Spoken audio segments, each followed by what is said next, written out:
Bienvenidos a La Otra Mirada, al hecho, a la pieza, al hombre, un trazo a la imaginación y a la belleza de las artes.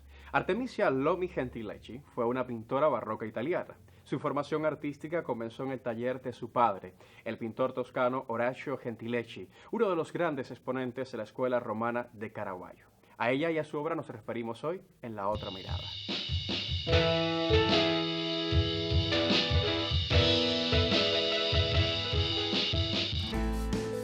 Artemisia Gentileschi consiguió evadir el rechazo de su tiempo, escabullirse del asedio de aquellas mentes endurecidas por el patriarcado y los dogmas eclesiales y crear obras maestras.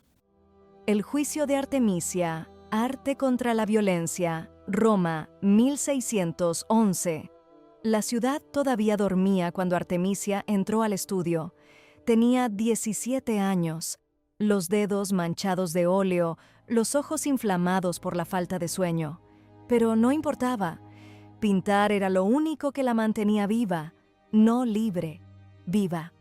Ese año, su padre, Orazio Gentileschi, contrató a un colega para que le enseñara perspectiva.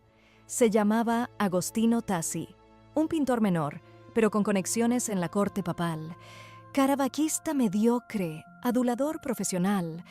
Desde el primer día, Tassi no le enseñó perspectiva, le enseñó a tener miedo. Según Artemisia, el primer intento fue en marzo, el segundo en abril. En mayo ya no hubo intento, solo fuerza. Agostino Tassi la violó en la recámara de la joven promesa artística, pero Artemisia no aceptó ser reducida a víctima. Gritó, y su padre la escuchó. Y luego de que Tassi, prometiendo que se casaría con ella para enmendar el delito y no cumpliera, lo denunció. En 1612 comenzó uno de los juicios más infames del barroco italiano. Un juicio que no solo pondría a prueba la justicia, sino al cuerpo entero de una mujer que decidió hablar. El proceso duró 7 meses. Fue público, humillante y despiadado. Roma entera lo comentaba, no porque importara el crimen, sino el escándalo. Artemisia testificó una y otra vez. Contó detalles, fechas, gritó nombres, lloró frente a jueces que apenas la miraban. Su palabra, como la de todas las mujeres de su tiempo, valía menos que la de un sirviente. Para probar que no mentía, el tribunal la sometió a la tortura de la sibile, cuerdas que se ataban a los dedos y se tensaban hasta desgarrar la piel. Querían ver si su historia cambiaba mientras sufría. No cambió. Ella gritó de dolor, sí, pero su relato fue el mismo. Es verdad, es verdad, es verdad, repetía, como si su vida dependiera de esas 3 palabras. Y dependía. Agostino Tassi, por su parte, mintió con precisión. Afirmó que nunca la tocó, que todo fue una invención, que Artemisia era una mujer ligera, obsesionada con el deseo. Aportó testigos falsos, manipuló cartas, afirmó incluso que Orazio Gentileschi solo lo acusaba por celos profesionales, pero no logró escapar de todos sus secretos. Durante el proceso, salió a la luz que Tassi ya había conspirado para asesinar a su esposa, que había violado a su cuñada, que había seducido a otras jóvenes, que tenía una reputación que, en cualquier otra época y con cualquier otra justicia, lo habría condenado sin juicio. Y aún así, el veredicto fue leve. Tassi fue hallado culpable, pero su condena fue simbólica, un exilio que apenas cumplió. A los pocos meses ya estaba de regreso en Roma, pintando frescos para palacios, protegido por los mismos hombres que habían ignorado el testimonio de Artemisia. Ella, en cambio, quedó marcada, no solo por lo que le hicieron, sino por haberlo dicho. Pero cuando el mundo no le dio justicia, Artemisia la pintó con sus propias manos. Ese mismo año, mientras el juicio aún resonaba en su cuerpo, terminó una obra crucial, Judith decapitando a Holofernes, de la que existen 2 versiones. Una escena bíblica, 2 mujeres, Judith y su sirvienta sujetan con fuerza el cuerpo de un general asirio ebrio, Holofernes. Judith, con la cara tensa, le corta la garganta con una espada que parece pesar toneladas. Pero esta no es una Judith cualquiera, esta es Artemisia, y Holofernes se parece demasiado a Agostino Tassi. No hay erotismo, no hay delicadeza, hay furia y hay justicia. Artemisia se pintó a sí misma como ejecutora. No pidió perdón, no pidió compasión, solo pintó la verdad con una espada en la mano. La pintura causó revuelo.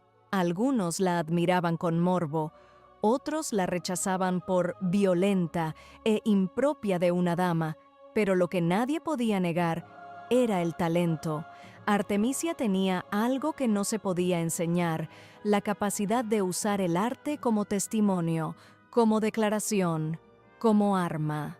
No fue la primera mujer pintora de la historia, pero fue la primera en convertir la experiencia del dolor femenino en un lenguaje pictórico propio. Mientras Caravaggio representaba a los santos sangrando por la fe, Artemisia mostraba a las mujeres sangrando por sobrevivir, y lo más increíble, no se quebró, no se retiró, no se casó por obligación, no se escondió. Años más tarde, Artemisia ingresaría a la Accademia delle Arti del Diseño de Florencia como la primera mujer en hacerlo. Allí comenzaría una nueva etapa, más ambiciosa, más compleja, más feroz, pero con la misma herida latiendo debajo del lienzo, porque la pintura de Artemisia nunca fue un adorno, fue una declaración de existencia, y cada cuadro era, en el fondo, una sola frase. Cada trazo fue un testimonio, cada pintura, un grito que sobrevivió al silencio. Florencia, el ascenso como venganza silenciosa. Florencia, 1614. Las cúpulas de Brunelleschi aún desafiaban al cielo, pero en sus calles lo que desafiaba era otra cosa, el talento en manos equivocadas. Y Artemisia era eso, un talento fuera de lugar, una pintora que no debía existir, una mujer que se abrió paso sin pedir permiso, llegó a la ciudad tras el juicio que marcó su vida, pero no llegó a esconderse, llegó a reclamar. Con 21 años, sin apellido que la defendiera, sin esposo, ni dote, ni indulgencia social, entró en la capital artística del mundo con un solo argumento: su pincel. Y con él empezó a vengarse, no con sangre, con arte. En Florencia la recibió el silencio. Los talleres desconfiaban, los clientes preguntaban por su padre, los coleccionistas fruncían el ceño, pero bastó que abriera el portón de su nuevo estudio, un cuarto con luz de mediodía cayendo sesgada sobre los lienzos en blanco, para que comenzara su verdadera batalla, pintar mejor que todos, y lo hizo. Allí pintó una de sus obras más desafiantes, Judith y su doncella, 1613-14, una escena posterior a la decapitación de Holofernes. No hay sangre esta vez, solo una mirada, la sirvienta de Judith sujetando la cesta donde yace la cabeza del general enemigo, mientras las dos miran con atención a la derecha. Pero no es una escena piadosa, es un triunfo sin remordimiento, un crimen con causa. Judith no está perturbada, está satisfecha. La luz le cae como una corona, y esa satisfacción tiene un rostro que los florentinos empezaron a reconocer, porque Artemisia no solo pintaba mujeres fuertes, pintaba mujeres que sabían lo que hacían. Florencia, aún bajo el peso de los Médici, era un tablero político tanto como artístico, pero Artemisia empezó a moverse con inteligencia quirúrgica. Se casó con Pierantonio Stiatesi ese mismo año. Pintor modesto, pero útil como llave social, gracias a un matrimonio arreglado por su padre. Con él tuvo 4 hijos y una hija, Prudencia, la cual fue la única en llegar a edad adulta. Y así, mientras todos la miraban como una pintora víctima, ella tejía su red, no con escándalos, con obras, con encargos, con alianzas. Una de ellas, inesperada pero fundamental, fue con Galileo Galilei. ¿Amistad? Tal vez. ¿Intercambio de ideas? Seguro. Galileo miraba al cielo buscando leyes universales. Artemisia miraba la carne buscando verdades ocultas. Dos herejes de distinto tipo. Él sería juzgado por ver demasiado lejos. Ella, por mirar demasiado dentro. Poco más tarde en ese mismo año también pintó Cleopatra, 1613, tumbada en un lecho con una serpiente en su mano, tras ingerir veneno, no como mártir sino como estratega, y su Lucrecia, 1620, con el puñal a punto de desgarrar la carne, no parece una víctima. Parece una testigo de algo que la historia no supo escuchar. Pero fue con su Judith decapitando a Holofernes, 1620, la versión florentina, más brutal que la anterior, donde Artemisia marcó su territorio con una ferocidad que nadie más en su tiempo se atrevió a mostrar. El cuerpo masculino no es heroico, es vencido, violentado, reducido. La sangre brota en ráfagas, las mujeres no tiemblan. Judith sujeta la espada con una mano y con la otra la cabeza de Holofernes. La sirvienta sujeta al hombre evitando que se mueva. Y por primera vez, el arte barroco no exalta el poder, lo desangra. Esta pintura no es una escena bíblica, es una declaración política, un manifiesto silencioso colgado como una bomba en la sala equivocada. Pero el ascenso de Artemisia no era solo una revancha, era una reconstrucción, y en Florencia el mundo empezó a tomar nota. En 1616 logró lo impensable, fue aceptada como la primera mujer en la historia en entrar a la Academia delle Arti del Disegno. No como esposa de nadie, no como hija de nadie, como artista. Eso más que un logro, era una amenaza. Los críticos comenzaron a escribir su nombre. Los nobles la visitaban en su estudio. Los coleccionistas mencionaban su talento con la boca pequeña y el asombro grande. Florencia, que nunca fue amable con las extranjeras, empezó a doblarse. Y mientras tanto, ella seguía pintando. Danae, 1612. Cayendo bajo la lluvia dorada del deseo divino, no suplica ni teme. Abre los muslos, recibe a Zeus sin rubor, pero su rostro no es de gozo, es de cálculo. Clio, musa de la historia, 1632, aparece con una mano posando sobre la trompeta y un libro en una mesa, pero el libro está abierto y la trompeta no suena. Todo en Artemisia era alegoría, sí, pero de una mujer que había entendido que la alegoría no era para encubrir, sino para resistir. Florencia la vio crecer, la vio vender, la vio triunfar, y aún así no supo cómo tratarla. Era demasiado mujer para ser artista, y demasiado artista para ser ignorada. Y ese legado no era solo de pintura, era de legitimidad.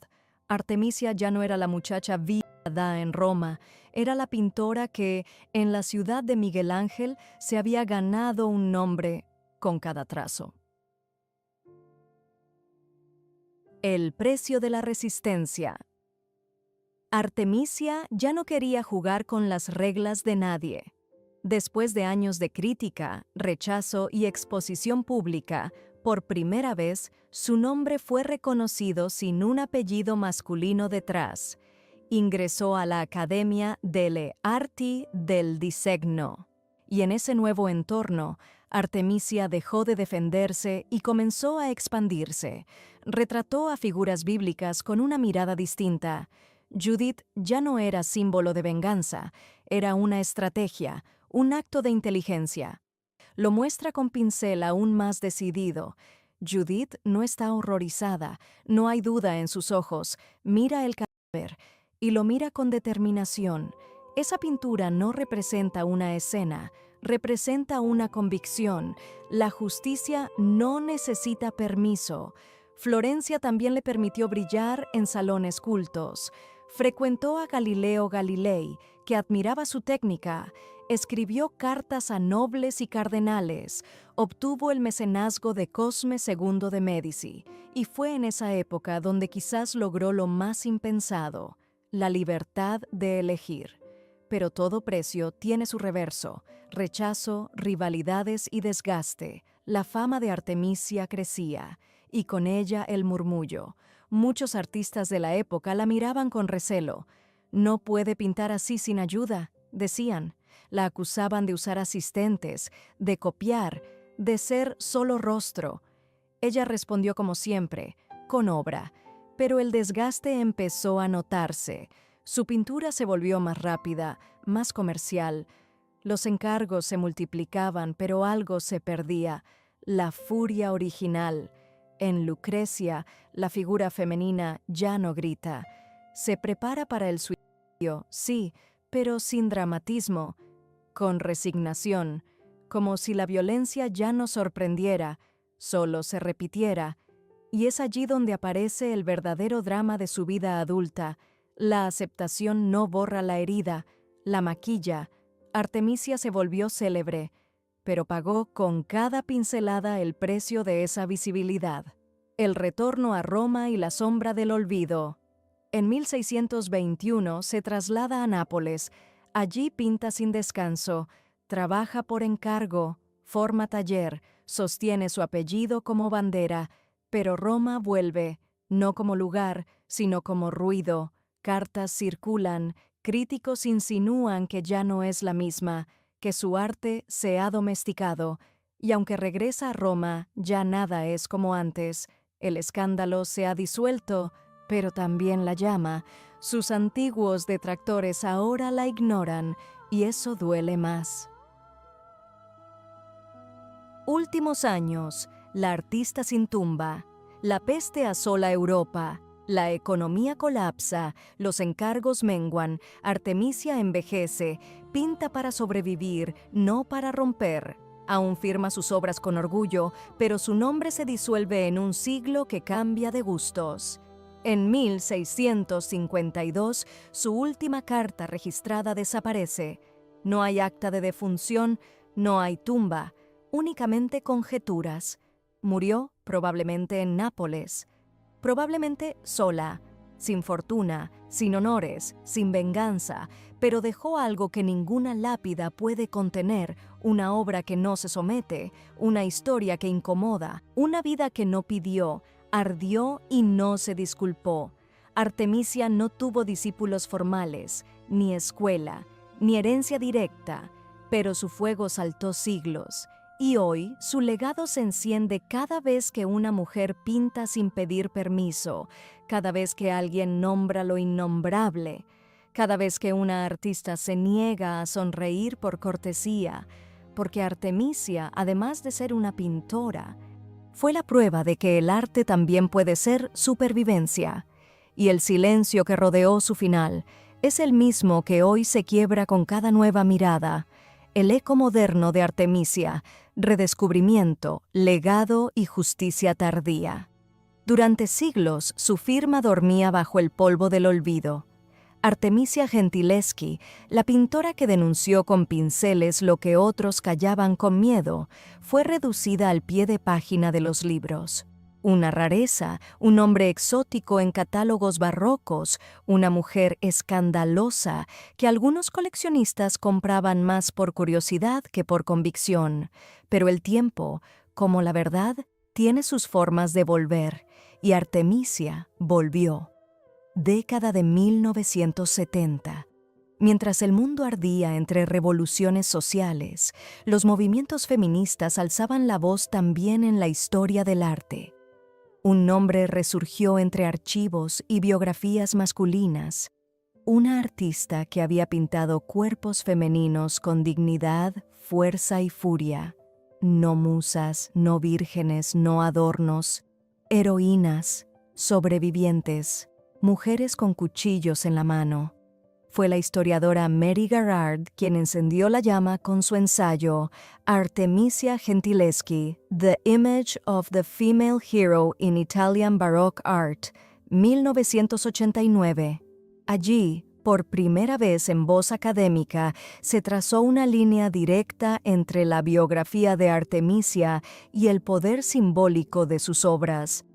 La historia del juicio por violación dejó de ser un escándalo para convertirse en clave de lectura, y la Judith que decapitaba a Holofernes ya no era simplemente una escena bíblica, era una venganza artística, una reparación simbólica, una verdad que, durante siglos, fue demasiado incómoda para ser reconocida. Desde entonces, el nombre de Artemisia comenzó a ocupar el lugar que siempre le correspondió, no como la Caravaggio femenina, una etiqueta reduccionista, sino como una pintora con voz propia, lenguaje propio, cicatrices propias.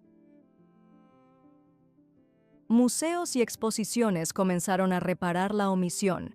En 2016 hasta 2017, Artemisia Gentileschi y su tiempo, Museo di Roma, fue una retrospectiva dedicada a la artista donde se exhibieron obras como Judith decapitando a Holofernes, versión de Nápoles, María Magdalena penitente, Cleopatra. En 2020, la National Gallery de Londres le dedicó una muestra individual de impacto histórico. Las entradas se agotaron. El público, masivo y conmovido, no venía solo a ver arte barroco, venía a ver justicia. En 2025, desde el 19 de marzo hasta el 3 de agosto, el Museo Jacquemart-André en París organiza una gran retrospectiva llamada Heroine of Art, y el mercado finalmente despertó. Obras que antes se subastaban como curiosidades ahora superan los 6 millones de euros. Lucrecia, Cleopatra, Susana y los viejos, todas ellas en manos de Artemisia, han dejado de ser escenas para convertirse en símbolos. El cuerpo femenino dejó de ser un lienzo pasivo. Ahora sostiene la mirada, ahora responde. Pero más allá de cifras y museos, su legado respira en otro lugar, en las jóvenes artistas que hoy ya no piden permiso, en cada trazo que desafía la norma, en cada pintora que elige el cuerpo como campo de batalla, como afirmación, como herida abierta que sangra belleza. Artemisia no fundó una escuela, no dejó discípulas formales, pero fundó una forma de estar en el arte sin pedir disculpas. Fundó la idea de que la experiencia personal no es un límite, sino una herramienta, que el dolor puede transformarse en pigmento, y que pintar no es adornar el mundo, sino reclamar un lugar en él. Hoy, su nombre se estudia en universidades, se menciona en libros escolares, se repite en conferencias de arte y en pancartas de protesta. Artemisia es memoria y es advertencia, una voz que el barroco intentó silenciar y que hoy grita más fuerte que nunca.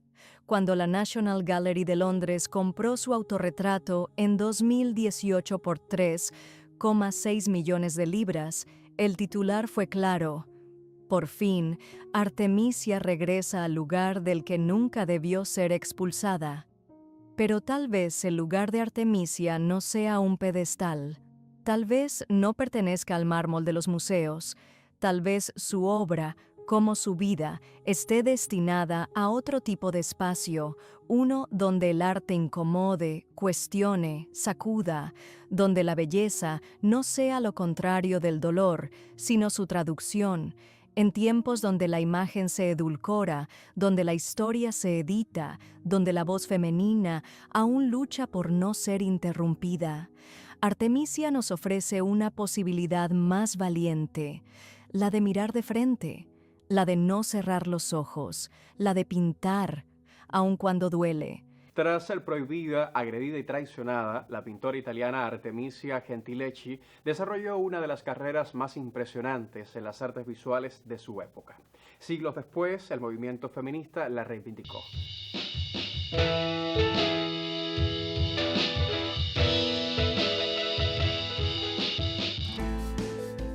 A través de sus cuadros, Artemisia no solo mostró la evolución de su cuerpo y de su propia belleza, sino que plasmó la angustia, el odio y el dolor de su propia vida. Sus cuadros pueden contemplarse hoy en todas las grandes pinotecas del mundo. ¿Ha vuelto usted a vivir junto a nosotros la experiencia de disfrutar del arte? La semana próxima regresamos con una nueva mirada al mundo de las artes visuales. Hasta entonces, muy buenas noches.